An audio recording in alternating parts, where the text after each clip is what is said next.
The best healthcare is there in ways big and small. There when we most and least expect it. We may not see it, but we feel it. It lets us know we're not in this alone. Everyone deserves a healthcare partner who never quits. One who's there for what matters. United Healthcare. There for what matters. Hey, I'm Charlie. I really enjoy Ramsey County's Household Hazardous Waste program. They make it really accessible with their drop-off options, and they send out postcards every once in a while with helpful information. I drop off my household hazardous waste at the Bay West site. I like to let items in my home collect so I can bring a larger haul just a few times a year. I always tell people to check the website before they go. Chances are you haven't thought of all of the items that you can recycle, like batteries. When I recycle, I feel like I'm doing my part to minimize my carbon footprint, and it's easy and accessible to do so. It's Not Your Fault is a podcast for parents, caregivers, and young people navigating the world and its challenges. Here's your host, Brandon Jones. Greetings and welcome back to another installment of It Is Not Your Fault, a teen mental health podcast. I'm your host, Brandon Jones, and in today's episode, we're talking about self-harm. Now, self-harm is not a new concept to the podcast. We've talked about it and how it relates to suicide, but on today's episode, we are focusing just on self-harm. There are a lot of questions and curiosities around self-harm. I put together a nice, easy article for you all to check out that can be found on our Facebook page. Just go to your Facebook, search in It Is Not Your Fault podcast. You'll find us.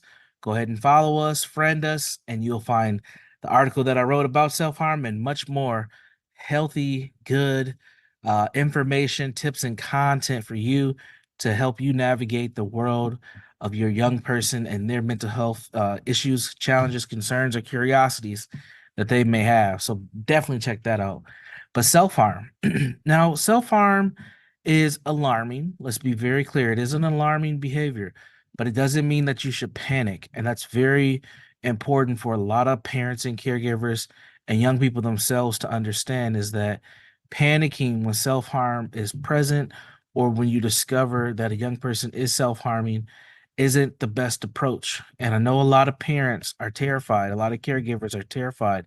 A lot of friends, peers, when you learn that your friend may be cutting or burning themselves or pulling their hair out or doing something that is harming themselves, that can be very alarming. But it's important for folks to slow down a bit, because the thing that often happens for us is we go from what is this self-harm business thing, quote unquote, to is my child, is my friend, is my nephew, is my niece trying to kill themselves, is my brother, my sister, whatever the dynamic is, trying to kill themselves.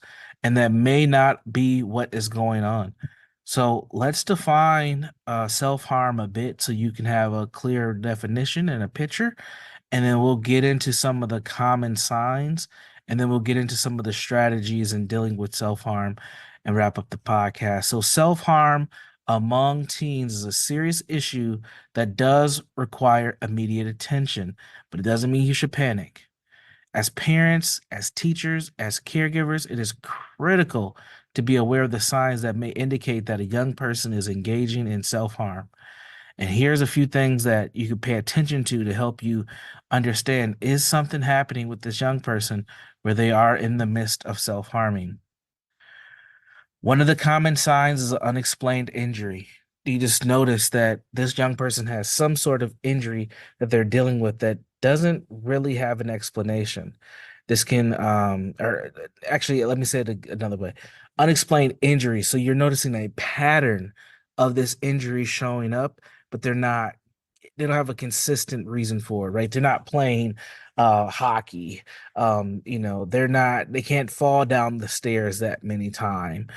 They can't cut themselves with a pair of scissors or a piece of paper or a knife that many times. So frequent cuts, burns, bruises, often located in specific areas to pay attention to: the wrist, arms, thighs, and you might not always see this, but stomach. A lot of young people will harm themselves on their stomach as well. And then, and scars can be at various different levels of the healing process when these injuries can take place. But you're looking for the repeated self-harm things. And please don't get it confused with picking at a scar. My 2-year-old, now she's two, we don't expect her to have any self-harming behaviors that young, but she loves to pick at her scars, and she's made her little scrapes and bruises worse because she picks at her scar so much that it creates its own scar in itself. There are some people who have levels of anxiety where they do pick at scars and things. That's not necessarily what we're talking about. We're talking about repeated injury in a specific location, that continues to happen and pop up, that is unexplained. Another thing to pay attention to, and this is a good one for all mental health challenges that young people go through, is behavioral changes, right? So you may notice if let's say it's the summertime, and all of a sudden your child just starts wearing like long clothing out of nowhere, and it's like consistent. Even though it's hot, they still have on long sleeves, hoodies. Now hoodies are very, very um in fashion trend where young people wear hoodies all year round. But if let's say your kid went from not wearing hoodies at all to all of a sudden wearing hoodies, and it's not about them being cool and they're being kind of suspicious, that can be a telltale sign that they're trying to cover up injuries or hide some of their injuries that is happening. Also, avoiding activities where they may expose their skin. So, like going swimming, working out. Maybe there's some family game that you're going to play with arts and crafts and painting, and they don't want to roll their sleeves up or something. If you notice any of that suspicious behavior around bearing skin that is, not inappropriate, obviously, those are some things to pay attention to when you're assessing if the self-harm may be something showing up in the lives of your young person. There's also emotional and psychological signs as well, where you may have extreme mood swings. They're going from one end to the other with their moods, withdraw from their family and friends. These are very telltale signs that something may be going on mentally or emotionally with your child. And then also low self-esteem, continuous negative self-talk, feeling like they're worthless, like they can't do anything good, they can't fix anything. These are some signs as well, especially if they're drastic changes. Again, they may not always display these things, but all of a sudden it just comes out of nowhere, and you're like, "What is this about?" There may be something that is affecting your young person and has them disgruntled or not feeling like their whole self. Changes in the daily routine. We always point this out when it comes to mental health issues. So, they're sleeping and their eating patterns. Are they dealing with things like insomnia? Are they having frequent nightmares? Are they having excessive sleeping? Decline in academic performance is always a telltale sign, especially if they're a young person that's pretty consistent academically, and all of a sudden things start to tank and go to the wrong direction, the direction you don't want them to go in. Are they lacking concentration in school? Are they missing school? Are they dropping their grades and not turning in assignments? These are all things to pay attention to when you're engaging in the dynamic of trying to figure out if self-harm is something that's taking place with your child. All right. So for the next part of the podcast, let's talk about how do we address this issue, right? How do we address this issue, and when do we know when things are going too far? Is my child suicidal? And these are all valid questions that parents and caregivers will ask, and young people may be curious about. Again, the difference between self-harm, suicidal ideation, and actual suicide is this. Self-harm is the act of harming oneself. You may be a cutter, where you're using sharp objects to slice areas of skin. You may be someone who burns themselves.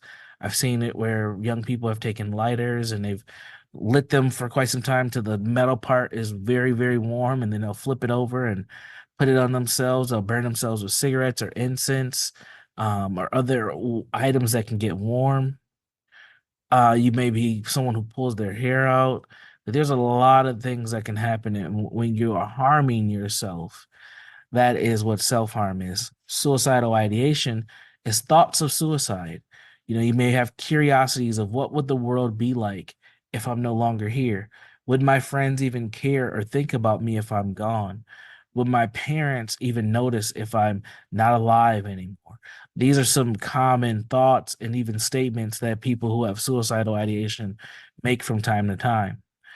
And then there's the next level of actual suicide. And this is when people have a plan and they attempt that plan. A lot, and this is very serious. People have an idea. Okay, today's the day. I'm ending my life. I'm making a post on social media. I'm giving away all my cherished belongings. I'm sending my private messages to people that I know care about me and I care about them, but I can't do it anymore. And I'm gonna, overdose on some medication, or I'm going to drink some poison, or I'm going to use a weapon to harm myself. That is when things get extremely dangerous, and people do need professional help at that level. So it's important again to know those dynamics when it comes to self-harm, suicidal ideation, and actual suicide. How do we help folks? How do we help folks who are in a self-harming situation? Again, self-harm doesn't mean that it's going to gradually lead to suicidal ideation or suicide, but it still should be taken very serious. The first thing is approach with compassion. As I started off the podcast, I said, don't panic. Panicking can lead to further harm for folks or for further isolation. It can lead to shame as well and anger, and it can lead to a lot of behaviors that we don't want. But approaching with compassion, try to create a safe environment or setting for this individual where they feel non-judged and that they can express why they're doing what they're doing, or what is driving it, if they even know. Sometimes people are not aware. Choose the right time and place, right? A private, calm setting is best for sensitive discussion. So don't air them out at the dinner table. Don't blast out their information over social media. Like, find an opportunity to connect with this young person where they can feel comfortable enough to really have a dialogue with you on what's going on. Communicate openly, ask, direct but very gentle questions. You can say something like, I've noticed some cuts on your arm and I'm really concerned. Can we talk about what's going on? Straight to the point. I noticed some cuts on your arm. I'm really concerned. Can we talk about what's going on? Listen without judgment. Allow them to express their feelings without interrupting. As parents, it's a really hard thing to do. Even though I'm giving this advice, that's probably my biggest struggle, especially my 11-year-old. Like, she says things and I go into dad mode and I want to interrupt her. And it got so bad at one point in time over the last few years where she said, I need to say something and I don't want you to interrupt me. I'm talking and I'll let you know when I'm finished. I've really worked on that. I'm better, way better now than what I used to be. But I noticed when she told me that, that's when things were really bad. I needed to really just zip my lips and allow my young person to communicate to me what's going on. And she's just a preteen. We're not even into the big time teen years just yet. Seeking professional help, always got to throw that in there. That's just my bias as a mental health professional. Consult with mental health professionals, explore various different therapy options. Two of the very common ones when it comes to something like self-harm is cognitive behavioral therapy, also known as CBT, and then dialectical, I always get this one messed up, dialectical behavioral therapy, or DBT. I always get tripped up on that one. DBT and CBT are two options. Provide support and engagement, engage in healthy coping mechanisms, and stay involved. Don't just check in once and disappear. Stay consistent, not always interrogating and asking questions, but just being a support, being present, listening, using active listening skills on what's happening with the young person in your life. Doing these things will help. Doesn't mean that's going to solve the problem. Doesn't mean that the young person who is engaging in self-harming behaviors won't engage in self-harming behaviors, but it is a way for you to monitor, you to check in, you to be present, and you to help that young person who is obviously going through some distressing times, and they need caring adults in their lives. And that's just a few things that you can do. Now, one question that often comes up is like, Brandon, can we prevent this? Like, how is this preventable? What can we do to make sure this doesn't happen? And, there's no easy answer for this, but what I would say is that you want to have open communication with your child. Again, fostering that environment where they feel comfortable enough to talk to you. You want to be proactive, so don't wait till an incident happens at school or shows up in a TV show. If you think they're mature enough to have the conversation about it, that may be a good opportunity to do so. And then educate yourself about self-harm. This podcast really is just a primer. It's an introduction. It's a brief for you to go and do some more research and learn a little bit more about it. Because there's a lot more that I haven't said here, because I just want to open up your thoughts and your mind and your worldview to what self-harm is and how it may show up in the life of a young person that you care about. So, educate yourself, foster that environment is the best type of prevention you can probably do. But in this world where kids are learning about all different types of things via the internet, and kids are figuring out ways to deal with their emotions very differently than what we did when we were younger, we have to be aware of these types of things because they can show up. Even when you feel like everything's going the way that it's supposed to, you never know how a young person is interpreting their life or the dynamics that take place in their life. All right, I'm going to stop there. Again, as I always say, I want you all to take the best care of yourselves. And one of the ways you can do that is by continuing to check out this podcast as well as others. There's 3 ways that you can check us out. The first is on the Facebook group, where you'll get the article that I wrote, as well as other great content. Just go to Facebook, in the search bar, type in It's Not Your Fault Podcast. You can find us, like us, and friend us there, and you can get great content right there on your Facebook feed on a weekly basis. The other places you can find me is at my personal website, www.jegna.org. That's jegna.org, where you can send me questions or see other types of work that I do if you're curious. And then if you're like, man, I need more awesome information from other podcasters, a great place to find that is at ShalettaMakesMeLaugh.com. That's ShalettaMakesMeLaugh.com, where you can find myself and a host of other great content creators, great podcasters, really just great professionals who are doing good work and really trying to help people from various different angles. That's what the network is all about. So with that, I would like to bid you adieu and say be safe, be constructive, be well, and we'll see you next time. Peace. To check out previous episodes of It's Not Your Fault, or to learn more about Brandon Jones, log on to ShalettaMakesMeLaugh.com.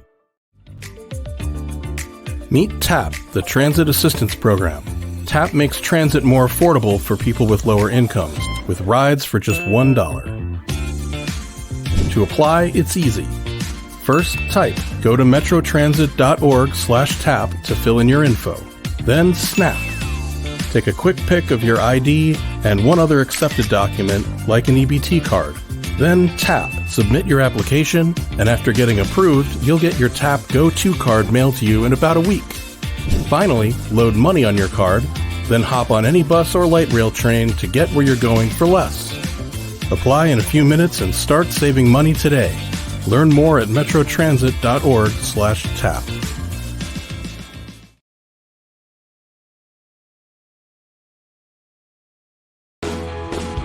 It's not just another day in your life. Things are changing for the better. At Comcast, we see those changes, and we're thinking about how we use technology today to live, work, learn, and play. And we're building for the future now, so we're better prepared for the wants and needs of tomorrow. That's why Comcast is rolling out multi-gig internet speeds to more than 50 million homes and businesses before the end of 2025, making our already industry-leading network even faster, smarter, greener, and more reliable. Over the decades, Comcast has been your partner, working hard to serve your community, and will continue to be your partner. We're expanding our gigabits, so you can enjoy the tiny bits that matter most. You know Shaletta makes you laugh, but did you know Shaletta Brundage can also make you think and boost your business? Media personality, activist, and comedian Shaletta Brundage founded Shaletta Makes Me Laugh to celebrate and share the best of Black culture. It's a podcasting platform. You can download 10 weekly podcasts hosted by African American subject experts at ShalettaMakesMeLaugh.com or wherever you find your favorite podcasts. ShalettaMakesMeLaugh.com is also a production house, creating broadcast quality commercial content. And Shaletta and her team of storytellers create powerful promotional campaigns to get businesses the brand awareness they're looking for. Some of Minnesota's top businesses trust Shaletta, and you can too. Get out the word about your events and products and get in front of communities of color with ShalettaMakesMeLaugh.com. She's got the power to help your business. Are you a woman known as a good listener? Do you have skills in de-escalating situations? Are you what they call a people person? Then the Minneapolis Police Department would like to meet you. Now in a rebuilding phase, the Minneapolis Police Department is recruiting more women to wear the badge. The department offers career options for women with a high school diploma or GED. There are also opportunities for women with 2- and 4-year degrees who are ready to apply their skills in new ways. Police work makes a great second career for social workers, teachers, nurses. Women in their 30s and 40s are welcome to apply. There's no age cap. You'll be paid while you train and mentored by veteran women officers invested in your success. Minneapolis also welcomes current police officers to join the state's largest department. Make a difference on the streets, working in your community, in a career with competitive salaries and generous benefits. Go to minneapolismn.gov and search police jobs to find out more. Here's a reminder. COVID-19 is a disease caused by coronavirus germs that pass easily from one person to another.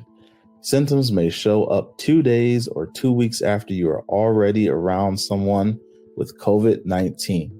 COVID-19 affects the nose and throat and sometimes affects the lungs, making it hard to breathe normally. Symptoms of COVID-19 can include fever, chills, cough, headache, muscle pain, sore throat, fatigue, or loss of taste or smell. Stomach symptoms like nausea, vomiting, or diarrhea can occur, but are less common. And some people with COVID-19 will not have any symptoms. Even after recovering from COVID-19, fatigue, cough, or joint pain continues for some people. If you have symptoms, get tested. Talk to your healthcare provider with questions or concerns about symptoms. And remember, getting vaccinated is one of the best things you can do to protect yourself from COVID-19. If you live in an older home, it may contain lead-based paint on walls, woodwork, and windows. Even more bad news, lead exposure can be dangerous to young children and impact their brain development. And now, the good news. Hennepin County will fix lead hazards in your home at no cost to you. We were worried because of the paint in the windows in the bedroom. They were peeling and chipping, and we know that when paint peels and chips and it looks a certain way, that's possibly lead. We were worried for our children more so than anything. Eligible homes can qualify for up to $15,000 in upgrades. You may even qualify for new energy-efficient windows. Don't worry, Hennepin County has a trusted list of pre-approved contractors. You won't even have to find companies with correct licenses or certifications. I've just done a test and it's positive. So we know that this is lead-based paint, and then we know it's a hazard because it's creating dust every time this window moves and opens. And if you look in here, that's just full of lead paint chips. You won't have to stay with your cousin while you're getting the lead out. Hennepin County even pays for you and your family to stay in a hotel while the work is underway. The last good news is how easy it is to apply. Just go to hennepin.us/lead control to get started. I'm really happy with the program. We can go to bed knowing that our children are safe. That's hennepin.us/lead control. Tell your friends about it.